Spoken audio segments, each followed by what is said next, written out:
Hey, if you want to add Google account into your Samsung Galaxy Tab A9 or A9 Plus, first of all, you have to open the settings.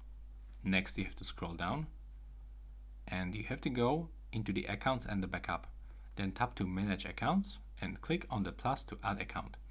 Now you have to log into the Wi-Fi or mobile data, and let's select the Google account, of course. Now, after a few seconds, we will be able to input our account.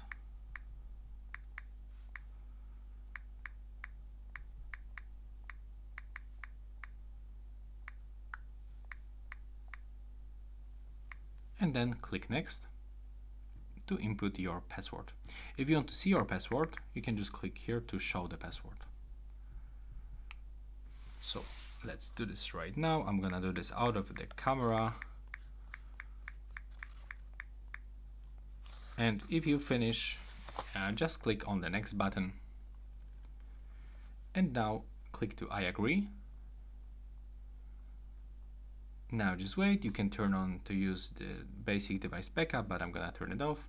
Click accept if you scroll down, and that's it. Right now, please subscribe to my channel. Bye bye.